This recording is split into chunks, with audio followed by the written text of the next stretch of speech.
yang ke belakang itu gelap dan tidak ada siapa-siapa. Ketika aku balikin kepala ke depan, motor tuh kayak disamber apa gitu. Jadi langsung ngebanting ke trotoar. Di situ aku black out.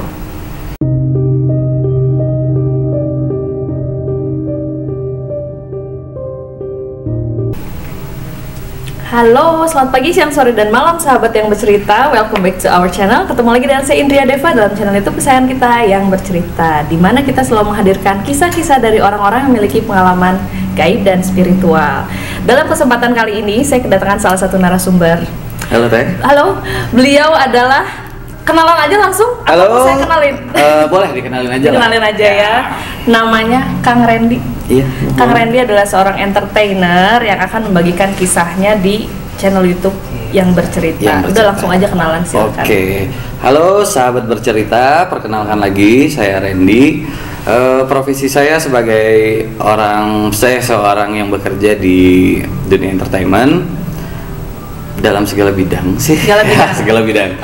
Detailnya? Detailnya jadi saya sekarang menjalankan satu production house yang lebih bergelut ke bidang broadcasting media production, juga mengerjakan iklan TVC, layar lebar dan sejenisnya. Gimana klien? Ada yang mau dibikinin film? Yang cerita horor bisa dibikinin dong? Bisa banget, bisa nggak banget. Harus horor aja? Nggak harus horor aja, mau percintaan, perbucinan, apapun itu. Tapi katanya yang horor lebih menjual. Iya, sebenarnya kalau untuk di industri Indonesia ini, kenapa horor yang lebih gampang jualannya? Karena horor itu adalah satu segmen, satu genre yang tidak ada segmen sebenarnya Teh. Jadi tidak ada musiman. Nah, kenapa tidak ada musiman? Orang yang takut pun begitu dia tahu cerita horor, mendengar cerita horor, dia kepo, benar nggak? Bener. Iya kan? Kalau orang yang nggak percaya gimana? Orang yang nggak percaya pun dia pasti akan nonton sebenarnya, untuk meyakinkan dia tuh kan nggak gini. Nah, sebenarnya sama aja, kepo-kepo juga. Ya beda halnya dengan orang yang percaya atau tidak.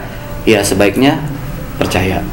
Walaupun ketika kalian nonton di satu cerita yang dikemas secara visual dengan sinematografi, itu akan berubah menjadi emang sedikit banyak yang ada di lebay-lebayin gitu ya. Ya tapi pada dasarnya harus percaya kalau gaib itu ada di sekitar kita. Tadi ngomong-ngomong kenapa harus dilebay-lebayin? Konten. Iya demi pasar Teh. Tapi aslinya bisa jadi kayak gitu atau nggak kayak gitu? Bisa lebih apa maksudnya lebih jump scare gitu ya. Kalau bahasanya tuh lebih, kalau film horor tuh lebih ada jump scare-nya gitu kan, yang ngaget-ngagetin gitu. Nah kalau di Indonesia sebenarnya ya lebih ringan kita memproduksi film horor. Pertama, untuk skala budget itu lebih kecil. Oh ya? Ya. Kan bikin hantu-hantuan susah juga SFX gitu ya? Iya, SFX ada yang kita pakai special effect, ada yang kita menggunakan jasa dari tim CGI. Jadi cuman dibuka aja nih ya dapurnya. Buka dong, nggak apa-apa. Cuma sekedar dipucetin terus dimasking, terus mau dijadiin apapun bisa sebenarnya. Iya. Jadi kayak green screen gitu. Ya, cuman di objek gitu. Nah, terus kenapa lebih murah? Tidak makan waktu yang banyak. Setnya tidak moving. Satu tempat, ya udah set rumah horor, paling ceritanya kamar, depan rumah, ruang tamu. Iya. Udah di sekitaran, di jalanan di depan set. Hutan paling gitu. Itu yang lebih mempersingkat waktu produksi dan budgeting sebenarnya. Karena kalau diproduksi itu yang bikin lama adalah ketika moving harus ulang lagi hotel, harus cari lagi, dealing lagi sama tempat lokasinya, sama warga setempat, berapa lama kita bisa pakai, ya banyak hal lah gitu. I see. Terus berarti kegiatannya sekarang hanya di seputar PH aja. Itu soalnya saya lihat kaosnya Salfok jadinya Stefan Java. Saya dengan sponsor kita hari ini. Iya, kebenaran saya juga bagian dari Stefan Java. Untuk saat ini membantu di dalam tim kreatifnya. Tim kreatifnya. Berhubungan juga dengan entertainnya ya. Jadi sahabat yang bercerita, hari ini kita disponsori oleh Stefan Java, Abigail, Clothing, Abigail Liquids. Terus ada Confuse bag Confuse bag ini, ya. Ini tasnya kece banget. Ini local brand punya, tapi dengan jahitan yang rapi dan oke banget. Terima kasih ya, Confuse ya. Confuse. Nanti Instagramnya ada di sini ya. Kakang editor, tolong dicantumkan di sini Confuse ya, jangan lupa. Dan kopinya, oh iya, aku sampai belum nawarin ya. Ini kita dapat kopi dari Lekoh. Kopi Lekoh ini. Aku tadi mau nanya teh, soalnya baru introducing aja nih ya. Kita baru intro nih. Saya harus sebenarnya. Oh iya, baik. Jadi nungguin. Ini kita ketemu narasumber yang mau jujur banget ya. Terima kasih. Jadi aku tuangin aja ya. Ya boleh teh. Kakang admin lagi. Kakang kru boleh tolong dibukain. Nggak mau in frame aja bu? Nggak bisa buka, ada kukunya. Terima kasih. Saya tuangin aja langsung ya. Oke. Terus hari ini aku pakai baju kece nih dari Gonzo Bandung. Terima kasih. Gonzo, tahu Gonzo kan? Udah pernah dengar? Pernah dengar. Pantesan Teh Indri tuh aku lihat. Glowing. Kebetulan kita baru ketemu. Chit chat ketemu mungkin udah berapa kali ya Teh ya. Tapi baru chit chat baru sekarang ya. Jadi glowing nggak? Iya glowing. Ya. Terima kasih Gonzo Bandung. Sama sepatuku dari Morning Bell Shoes. Coba lihat. Itu yang tempat roti bukan? Morning. Bukan. Ini itu bukan itu.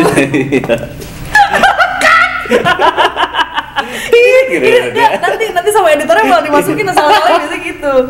Jadi ini sepatuku juga memang dari lokal brand punya, tapi lihat aja di Shopee, banyak banget yang belinya. Monggo, ini sajiannya seloki, jadi kalau kurang bisa nambah lagi ya. Oke, terima kasih Teh. Boleh ya diminum ya? Boleh dong. Ada cheers gitu nggak sih? Nggak usah nanti kayak Korea, jadi seperti ala-ala soju nantinya. Cheers. Ya, tapi mari cheers kita juga. support. Gimana sih? Ya, cuma nggak editing aja. Iya. Nah, sahabat yang bercerita, karena Kang, karena kita memang memunculkan konten seputar pengalaman gaib dan spiritual dari para narasumber. Boleh dong aku nanya? Boleh. Percaya nggak dengan dunia gaib atau dunia mistis? Saat ini aku sudah percaya. Sudah percaya, berarti sempat tidak percaya. Boleh ceritain dong? Nah, jadi sempat nggak percayanya itu, ya maksudnya pertama yang aku tuh orangnya terlalu cuek ya sama sekitar. Jadi kayak orang bilang tuh, lu hati-hati kalau lewat di satu tempat di sini tuh, kalau dilewat dari jam sekian tuh lu suka akan begini, lu tuh nanti begini gitu. Lebih ke mitos? Ya ke mitos-mitosnya lah. Cuman maksud tuh, ya apaan sih gitu? Ya udah, gue lewat aja. Ya sejauh itu masih tidak ngerasa terganggu, mungkin ada gangguan pun sama aku ya cuekin aja. Ignore ya. Karena emang nggak percaya aja. Masa sih? Intinya tuh yang kayak gini loh. Masa iya sih setan bisa bunuh manusia? Gitu. Karena emang terlalu visioner sih, pikirannya tuh terlalu kesana. Nah, oke, sampai akhirnya terjadilah di tanggal 21 Mei 2011 di tempat yang diceritakan teman saya itu, saya mengalami kejadian, saya celaka gara-gara gangguan gaib dan saya koma 4 hari di situ. Keadaannya seperti apa? Jadi zaman itu ya, zaman 2011 tuh kan lagi rame-ramenya gangster ya teh ceritanya tuh. Jadi aku habis makan sama temen kontrakan pakai motornya temen, tapi nggak tahu kenapa itu baru jam 1 malam, 1:30 lah. Jadi tiba-tiba habis makan tuh aku, bro, gue nyetir dong gitu. Ya udah nggak apa-apa. Nah, aku pakai helm karena kita cuma pakai satu helm saat itu. Si yang punya motor diboncengin di belakang, gue nyetir. Kita sambil ngobrol biasa dari posisi dari kafe halaman masuk ke Babakan Siliwangi. Nah, 2011 itu sama sekali di sana tidak ada pembatas jalan yang nyala, tidak ada penerangan sedikit pun, dan di jam 1 malam itu tuh udah gelap banget lah pokoknya. Dari itu zaman dulu ya. Nah, terus setelah aku masuk ke posisi Babakan Siliwangi, aku kayak ngedengar suara motor rame banget dari arah McDonald. Dari arah McD itu kan seharusnya perboden. Betul. Nah, tapi jadi kayak dia ngikutin aku belok tuh, nih dari sini nih. Itu cuman dalam hati itu cuman ngomong kayak, nih kalau gua pelan bunuh-bunuhan apa gua kabur ya gitu. Cuman penasaran, noleh lah ke belakang teh. Meleng ke belakang, itu gelap dan tidak ada siapa-siapa. Ketika aku balikin kepala ke depan, motor tuh kayak disamber apa gitu, jadi langsung ngebanting ke trotoar. Di situ aku blackout. Udah benar-benar gak ngerasa sakit, blackout aja. Blackout. Jadi berdasarkan cerita, jadi si temanku yang punya motor jatuh ke jalan, motor di depannya dia. Aku ada sekitar berapa meter di belakangnya dia, dan jadi seperti kayak diangkat, dilempar deh. Secara logika nggak masuk ya? Nggak masuk. Nah terus posisinya aku tengkurap, masih pakai helm half face saat itu, di atas trotoar yang pecah, muka. Yang pecah tuh muka atau trotoar? Mukaku pecah karena terbentur di trotoar yang pecah. Jadi muka itu hancur sebelah. Terus sampai tengkorak bawah mata. Ini hasil rekonstruksi. Masih tampan Ki? Alhamdulillah. Maksudnya masih bisa terselamatkan lah gitu maksudnya. Jadi ini bukan tulang sekarang sebelah kiri sini ya, mungkin kalau udah tidak simetris lagi gitu. Jadi ya kalau orang yang baru kenal sebelum aku cerita juga mungkin ya cuek-cuek aja, tapi setelah cerita oh iya ya rada beda ya mungkin, jadi kayak gitu. Itu pemulihannya berapa lama berarti? Pemulihannya aku 5 tahun.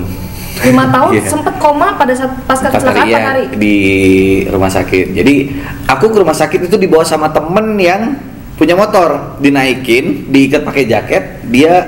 Kita kejadiannya di Babakan Siliwangi, dibawa ke Advent. Cuman salahnya dia ngelepasin helm saat pas ngebalikin aku itu. Ternyata kalau secara medis itu nggak boleh. Ketika kita kecelakaan, helm itu harus dibelah. Jadi setelah benturan, ketika dipaksa dibuka itu ada keretakan lagi gitu. Jadi nggak boleh dipaksa dibuka. Jadi kalau dibawa ke UGD itu langsung dibelah pakai mesin si helmnya. Jadi emang nggak boleh dibuka gitu.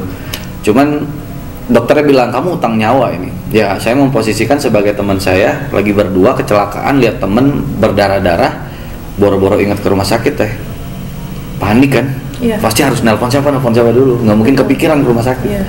Sampai di rumah sakit saya sadar saya setelah 4 hari, dan itu hancur muka, udah miring, ini udah lepas semua, udah lepas. Tapi itu tadi pelajaran ya, kalau misalnya kita lihat seseorang kecelakaan dia pakai helm, mending langsung dibawa aja dulu. Dibawa aja segitu, seutuh-utuhnya di helm, jangan dibuka. Ya. Nah cuman jadi sampai di sana tuh semua dokter, keluarga, teman-teman tuh semua ngejudge gitu. Lu pasti balap-balapan nih, ngebut-kebutan ya. Sekarang logikanya kalau motor ngebut dalam kecepatan di atas 40 km per jam pasti hancur, motor nggak mungkin bisa jalan. Ini aku masih dibawa pakai motor itu. Intinya emang kita cuma lagi ngobrol gitu. Dan motornya juga jatuhnya cuma tumbang ke jalan, sayanya yang terbang. Kelempar. Iya. Dan kenapa benar-benar bisa yakin bahwa ini adalah akibat yang gaib? Akibat yang gaib kenapa? Karena ketika saya noleh ke belakang, ya mulai ada gangguan kan. Cuman sebelum itu tuh selalu nggak percaya loh, karena apaan sih kata orang, mitos gitu. Selalu begitu. Tapi emang sudah bisa melihat dari sebelum kecelakaan? Udah, kalau bisa ngelihat, udah bisa melihat, udah bisa merasakan dari 17 tahun. Umur 17 tahun. Waktu kejadian aku usia di umur 23-an. 23-24 kejadian itu.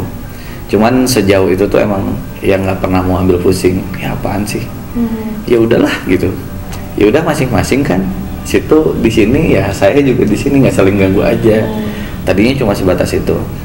Nah akhirnya di rumah sakit semua yang ngejat saya jelasin, si pihak dokter semuanya nanyain kejadiannya di mana. Di Babakan Siliwangi. Oh udah, gua usah cerita.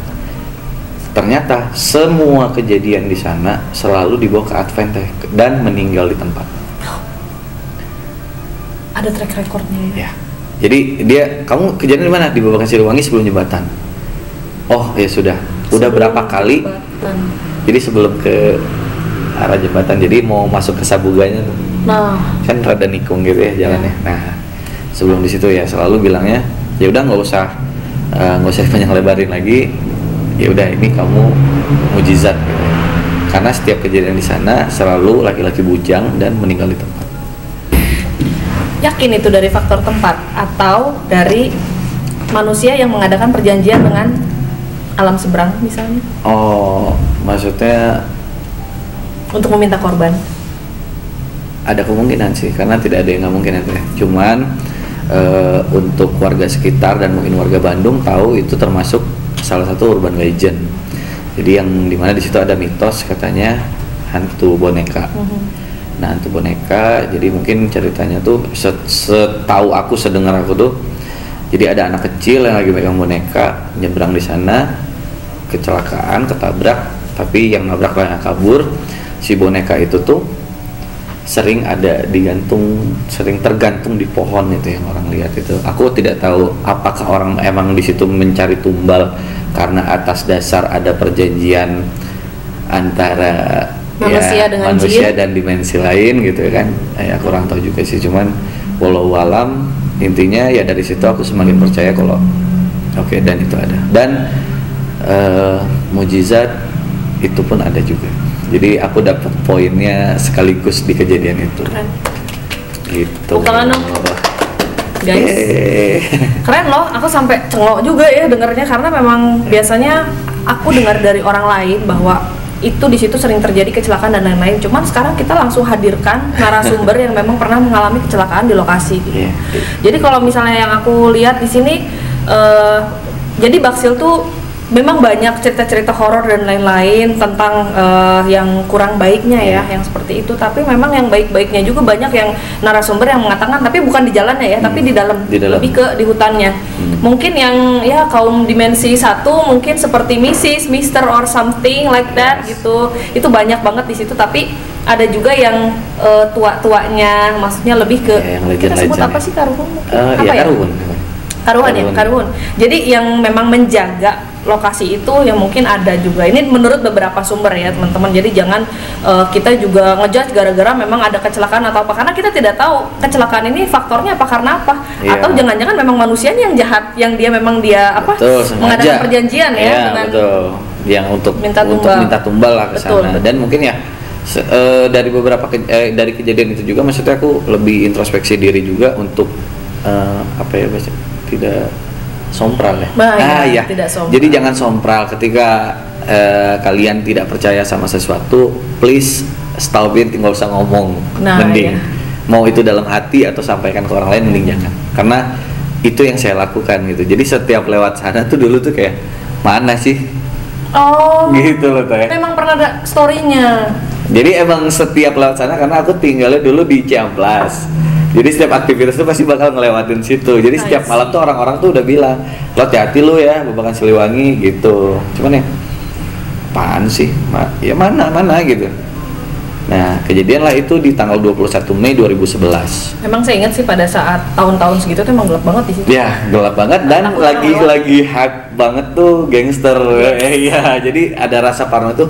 Apa bener sampai orang-orang bilang lu digebukin apa, karena hancur teh. Mungkin nanti aku bisa kirim fotonya, nanti mungkin bisa buat teman-teman ada gambaran aja segimana hancurnya muka saya saat itu. Ini kayaknya Kang Randy bakalan jadi narasumber, mungkin bukan hanya sekali ya, jadi bisa ada sesi ngobrol-ngobrol lagi, dan mungkin ada yang kepo pengen lihat fotonya, nanti kita bisa tunjukin juga nanti ditunjukin, nanti aku kirimin boleh. Boleh dong, cerita lainnya apa? Satu lagi yang deg-degan gitu. Yang deg-degan bulan September 2019 aku baru produksi kemarin dong, tahun kemarin ya lagi. 2019 September apa Oktober aku lupa deh. Jadi lagi ada project, kita bikin horror komedi sebenarnya.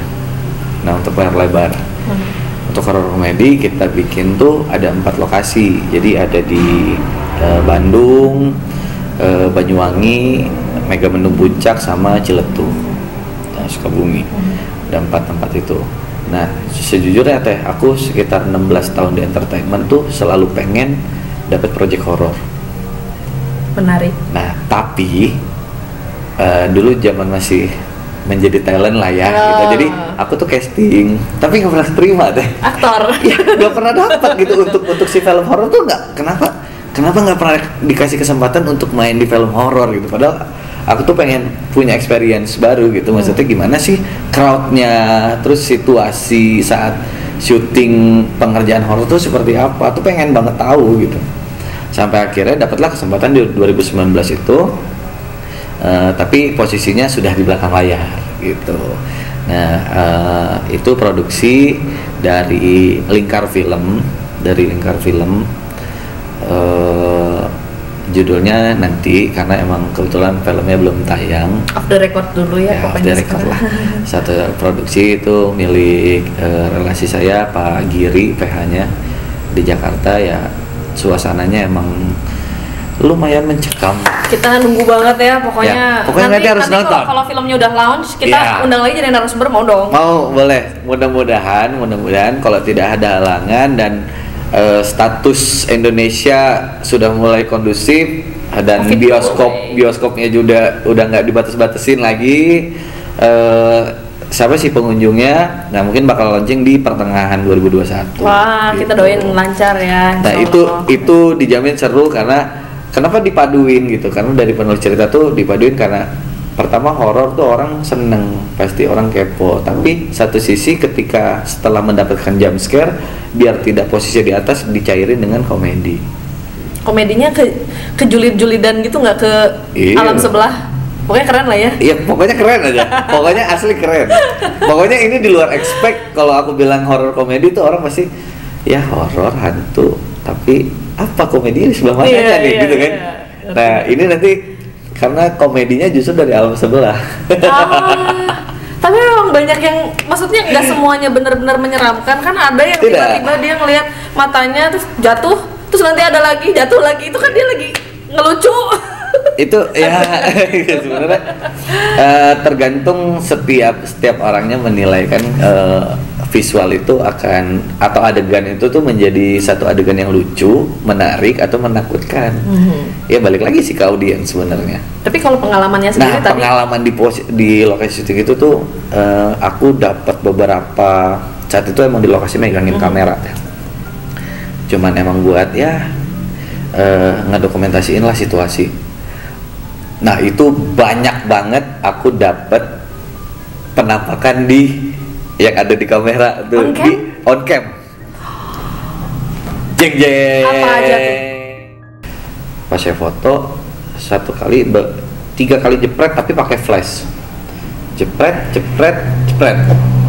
Nah, di foto kejepretan 3 kali itu muka si kru aku itu nggak ada ini, kayak blur.